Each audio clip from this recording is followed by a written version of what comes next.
Hey, what's happening gamers? It's Kwing here, back with another classic game review for you. This time we're taking an in-depth look at an amazing game from the early 90s, Wild Guns, for the Super Nintendo and now Wii's Virtual Console. Also, as an added bonus, my wife is back to do another co-op review. Hey gamers, it's been a while. This game was really hard for me to play at first, but I really liked playing it with my husband. Alrighty, now you guys can watch the full director's cut of this video over at Got Game by clicking the link underneath this video. The video is also available on Screw Attack and Substance TV's YouTube channel. On with the show! In a world where cowboys and robots rule the open plain, one woman sets out to hire the services of a famous bounty hunter so that she can get revenge on the murderous Kid family. Wait, so this is another game about revenge? It would appear so. Wild Guns is a third-person on-rail shooter set in the futuristic Wild West and can be played solo or with a friend. The game has a total of 6 zones. Each zone has 3 levels where you fight 2 mini-bosses, and then in the third mission you face the end boss. After beating the first mission, players have a stage select screen similar to Mega Man where you can choose your destination. This game is timed for the first 2 zones. A counter times you and you have until it runs out to zap as many bad guys as you can. After the clock runs out, the boss battle begins. Unlike typical arcades or rail shooters, the player has full control over his character at all times. This game features no health bar though, so if your character is hit, you're dead. Instead, the game does warn you when you're about to get hit though. During the course of the game, players will pick up different weapons such as a machine gun, shotgun, grenade launcher, and a pistol. Remember that these special weapons have limited ammo, except for your default gun, of course, which has endless. Still, the whole point of the game is to run and gun throughout the 6 levels and get revenge on the murderous Kid family. For the purpose of this review, we'll be explaining the classical controls.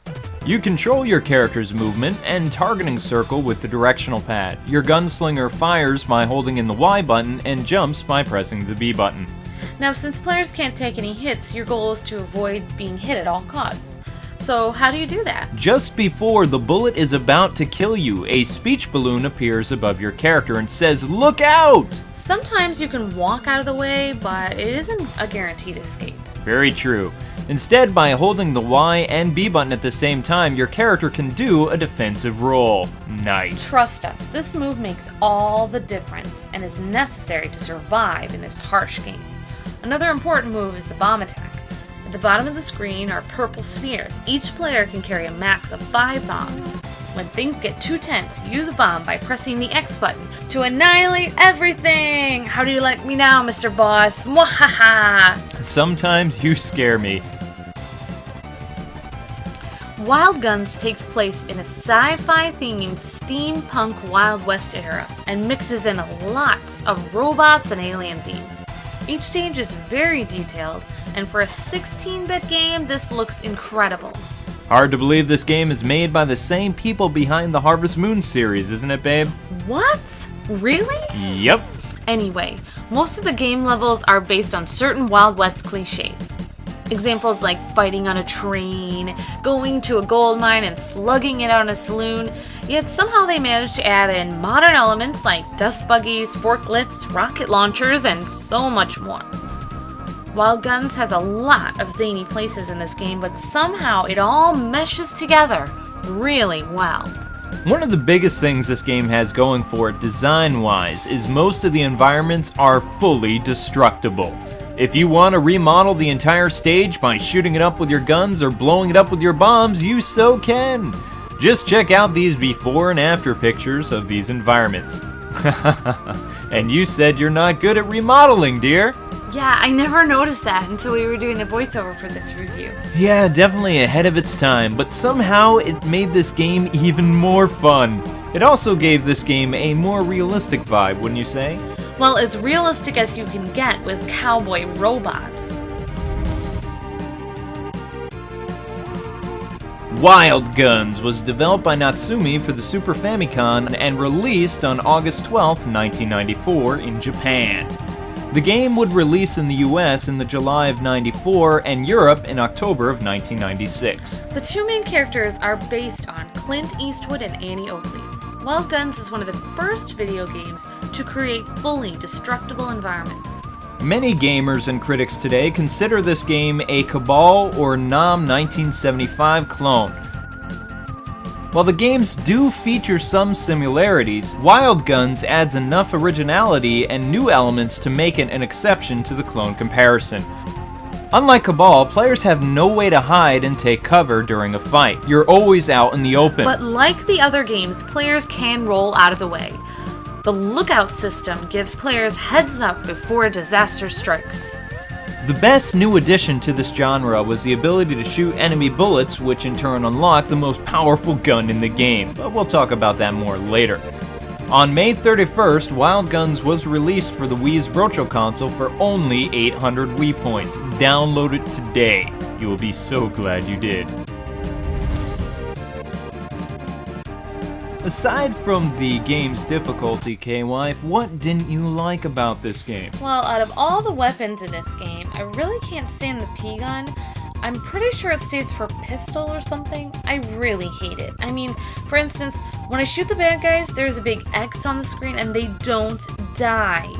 The energy lasso was a little annoying for me too. It was a unique idea, however, the fact that pumping the button doesn't always bring out the lasso made me not really like this move at all. So many times I was trying to shoot people, but I just stood there with my lasso ready. I agree, and I have no idea what the developers were thinking in terms of the pistol power-up. Still, I don't really agree with the energy lasso statement. While the lasso does take a while to get a hang of, it's great for stopping bosses in its tracks so you can attack them. Still, I have two things I don't like about this game. First off, a core gamer can beat this game in about 45 minutes, even on hard mode. The 6 levels just fly by. My biggest gripe with this game is the fact that the game keeps reusing the same sub-bosses over and over again. I was okay the first time they did that, but the fact that it's the same sub-bosses only in a different color, or more than one of them, this just screams lazy development to me, and it makes the game feel more repetitive than it is. The biggest thing going for this game is the gameplay, without a doubt. Seriously, you will all be amazed how intuitive and addicting the gameplay mechanics really are. Moving your characters, shooting, using bombs, and destroying everything in your way, all fun! After adjusting to the gameplay, this game really shines and offers a lot of ways to take out the bad guys or avoid getting shot altogether. The more you keep playing this game, the more tricks you learn. Take TNT for instance. The sticks of dynamite can be really annoying in this game, but they can also be a really useful tool to use against your foes. Another amazing factor about this game has to be its music. Just listen to this tune. Now tell me that isn't epic. And without the music, this game just wouldn't sound the same. Okay, so we've covered that you can jump in this game, but did you know you can double jump too? What makes this cool is if a bullet is coming your way, you can leap over it or jump again if more bullets are shot at you. We have found jumping is actually easier to avoid bullets than rolling, but this move takes a lot of practice to master. Besides rolling and jumping out of the way, this game offers a third technique. I know what you're thinking, gamers. Shooting incoming bullets seems like a bad idea, right? Well, not for this game. While shooting enemy bullets is incredibly difficult, the reward you get is so worth it. The Vulcan gun is the best gun in this game, period. It makes even the toughest bosses in this game look like nothing more than playful kittens. Aside from all the good things we've already mentioned about this game, one of the major things that we absolutely loved about this game is the unlimited continues, baby. You heard me.